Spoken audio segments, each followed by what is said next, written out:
originated from the lateral 1/3, it means we have access, we can see this part, I mean the junction between lateral 1/3 and medial 1/3. So yes, I should draw this here because there is nothing that cover this part. And again, of course, we should have peritoneum here. Yes? So, if we merge these 5 figures on each other, then we can say this one is, this defect here can be superficial ring, and this orifice can be deep ring. Why deep? Why superficial? Because it's just located under the superficial fascia. So this one is superficial ring, and that one is the deep ring. Look here, when we are speaking about a canal, you can see the canal should be like this. Entrance coming inside, and is the external orifice. Yes? So I can push my finger over the skin to this orifice. Yes? Am I right? Then my finger covered by what? When I cross my finger through the superficial ring. Do you want you? Please attention. When I push my finger through the superficial ring, what cover my finger here in figure number 1? It's very easy. Which connection? Of the transfer. Internal with what? In this picture, we have Attention please. When I push my finger through this orifice, immediately my finger, the palm of my finger covered by what? What is this here? Those. Aponeurosis of external oblique. Then I push more my finger inside laterally. Then after this, my finger reach to then I can push my finger back of these muscle fibers. Yes? And then my finger reach to deep orifice. Is clear? At fetal life, in a male and female, some elements through the abdomen goes through this orifice, deep ring, then reach back to the muscle fibers of the internal oblique, and then reach to the back of the aponeurosis of external oblique, then through this orifice goes out and reach to the scrotum or labium major. Scrotum male and labium major in female. These elements in male is spermaticore, and in female is round ligament.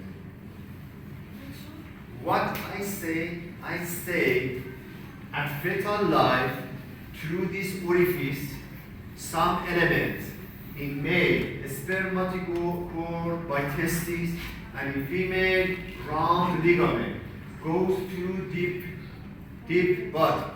Fascia. Deep what? Ring. And then reach to the back of what? Which kind of the muscle? Is it upper? Reach back to the muscles of the and then reach to the back of aponeurosis, external, and then through the ring reach to the scrotum or external genitalia. All of these two, aponeurosis of external oblique and muscle fibers of the internal oblique, make the anterior wall of the inguinal canal. It's clear? Now, tell me, when I push my fingers through the superficial ring and then reach to the deep ring, which one make the superior or roof of the inguinal canal? Look to the picture and answer my question.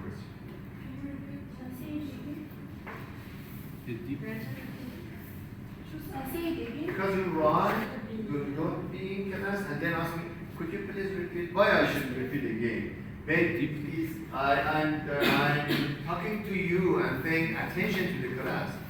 I say, when I push my finger through this orifice, reach to that orifice, which one make the roof of the inguinal canal? Deep. Deep. Look carefully and answer. Imagine you push your finger, goes back of the roots of the external oblique, then reach to the posterior muscle fibers of the internal oblique, and then you try to pull up your finger. Which part limiting your finger that cannot goes up? Muscle fibers of the transverse abdominal. You mean after which there is a train which Yes. it's the internal Two muscle fibers, this and this. She said, mentioned. This when you push your finger inside of these two curved above your finger. So the roof of the inguinal canal made by muscle fibers of internal oblique and transverse. Yes? Anterior wall made by what? Aponeurosis of the internal, first, aponeurosis of the internal oblique muscle and muscle fibers of the Two. internal oblique. And the roof? Made by muscle fibers of internal and transverse abdominal. And could you please tell me which one make the floor? It's very easy.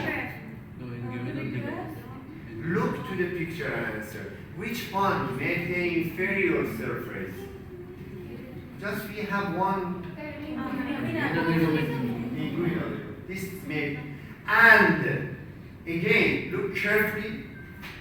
I mean, just remove these, and then tell me which one make the posterior one.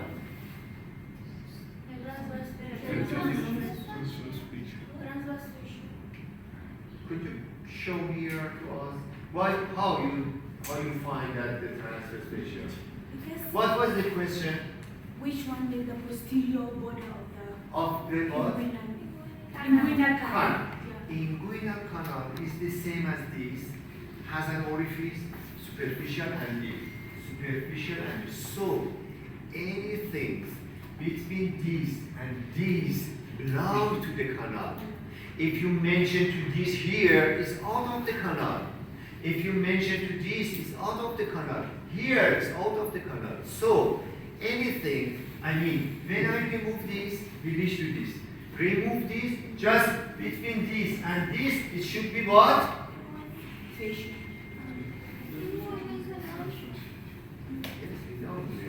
Which one? Make the posterior wall of the inguinal. Transverse fascia. Thank you so much. Posterior wall of the inguinal canal made by what? How you find this? Just memorizing, or in this picture you can show me. Could you please come here and show me?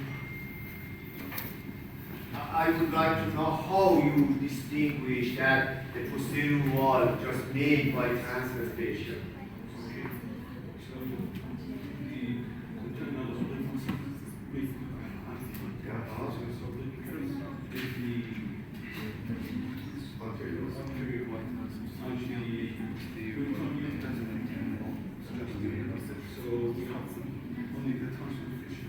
It's on the wall.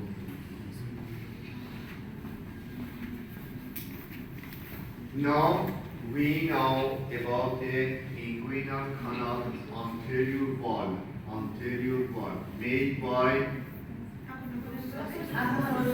aponeurosis of external oblique, and then muscle fibers of the muscle fibers of internal oblique, and the roof made by muscle fibers of internal oblique and muscle fibers transverse abdominis, and the floor made by inguinal ligament, and posterior wall made by transverse.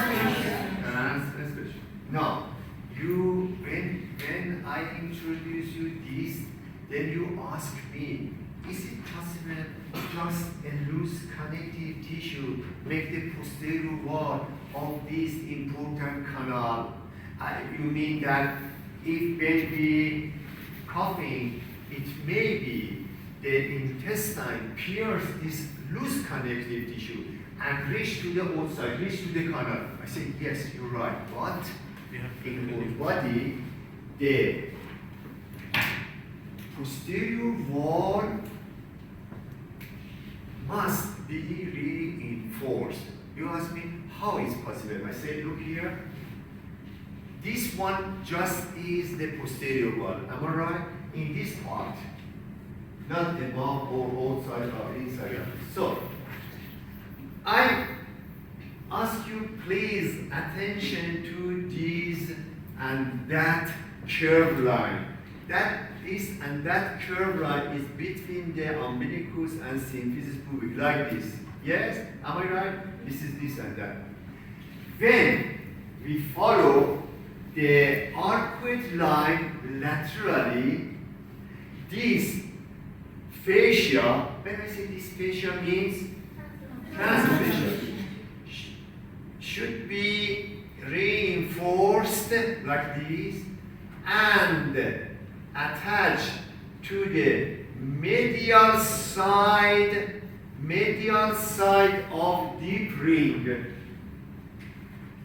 It's very simple.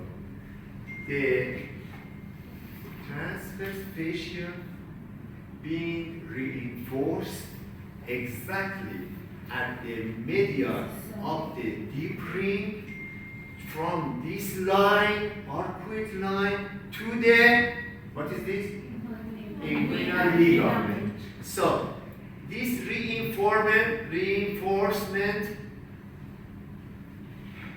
says that the posterior wall at the inguinal canal here made or being reinforced by a ligament, Hessel-Bach ligament. Number 1. So, transverse fascia at the medial danteinguinal ring being reinforced by and make Hessel-Bach ligament. And number 2, look here. You maybe ask me, what happened for these arcuate muscle fibers here and there? Because I just showed like this, not at the end. We know every muscle fibers ended to the ligament. Yes? These two join to each other and by a ligament attached to the pubic crest. Look here. These two muscle fibers attach here. So, number 2, because it's merge of two muscle fibers, we say, yes, conjoint tendon. Conjoint tendon. Conjoint tendon is a merge of the two muscles, internal and transverse, joined to each other and attached to pubic crest. When I say pubic crest in this picture, you find the superficial ring. So it's reinforced the posterior wall of the inguinal canal. Yes? Yes. And number 3. What's it look like? Inverted V. Yes, like this. We say to this lateral crus, medial crus, to crura. Lateral crus, medial crus. Am I right? Yes. It's made by 2 crus. Which made by 2 crus? Superficial ring. From the lateral crus to the medial crus, some muscle, some tendinous, some aponeurotic fibers attach the medial to the lateral crus like this. This make a ligament. Sorry for lateral to medial. Yes. Reflected ligament. What? Reflected ligament. These 3, look to the reflected ligament, exactly is located at the posterior ring, posterior superior ring, posterior than the superficial ring. So it reinforces the posterior wall, conjoint tendon and Hesselbach ligament.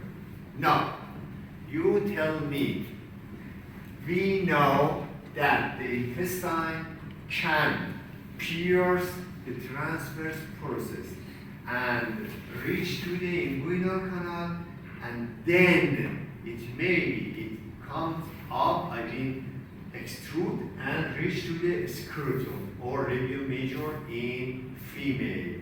We say to this kind of extrusion, we say what? Hernia. Herniation, hernia. Look carefully to that picture and tell me if in one person the intestine want to come to the inguinal canal, which weak point let this intestine that herniate? Between the silver and conjoint. Look and answer. Yes, deep ring. In deep ring, it may be intestine goes to the deep ring and come to the inguinal canal. For example, in this room, through the door, someone maybe come inside. Yeah, 1. 2, it may be the posterior wall being destroyed. Which part is the weak point?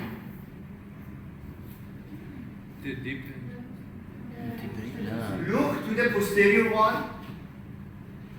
Posterior wall and the medial than the deep ring being reinforced by Transfer fascia. and medially then exactly posterior than the superficial ring reinforced by which point is here?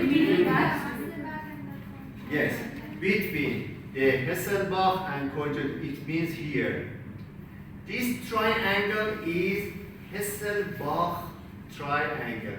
Hesselbach triangle. So the weakness that we have at the posterior wall of the inguinal canal just made by Hesselbach triangle.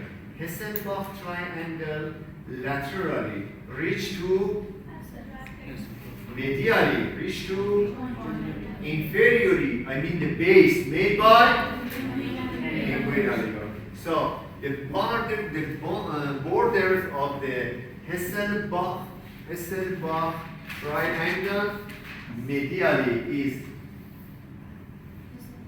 conjoint, laterally is inferiorly, and the apex is the word. These two reach to each other. Hesselbach ligament and conjoint tendon. So just the weak point for herniation. We have 2 kinds of herniation in inguinal canal. Direct and indirect. Which one is direct and which one is indirect? Excellent. If someone open the door and come inside, we say indirect herniation. But if someone by force pierce the wall and then destroy the wall and come inside, then we say direct herniation. Now, answer my question. In a surgery room, a surgeon opened the anterior wall of the abdomen for repairing a herniation. Then I asked the surgeon how you can distinguish the herniation comes to the canal through the deep ring or through the Hasselbalch triangle. Because if the herniation mass being huge, it may destroy all the wall of the posterior wall. It means you cannot find which one is the way that herniation happens, except one point. Who can tell me? The herniation from the Hasselbalch triangle occur medially, and that from the If the herniated mass being huge, destroyed all of this, you cannot. If coming through this, destroy to here. If come through here, destroy all parts laterally. Peering, destroying all parts. So you cannot distinguish just by one landmark. What is this? No. Can you remember in last session I say at the midpoint of the inguinal ligament here, this artery is femoral. And above of this one is external. No, tell me.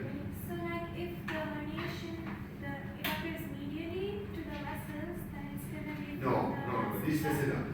External oblique has a branch that separated from this goes like this, and then at the umbilicus part anastomosis with another artery. This branch is inferior hypogastric. Have you ever heard this? Inferior epigastric. Inferior epigastric here at the medial of the deep ring, I mean posterior, and the Hasselbalch come here and then being superficial and reach to this part. Till this part is completely, what was the name of this artery? Inferior epigastric artery. Inferior epigastric is a branch of the external oblique.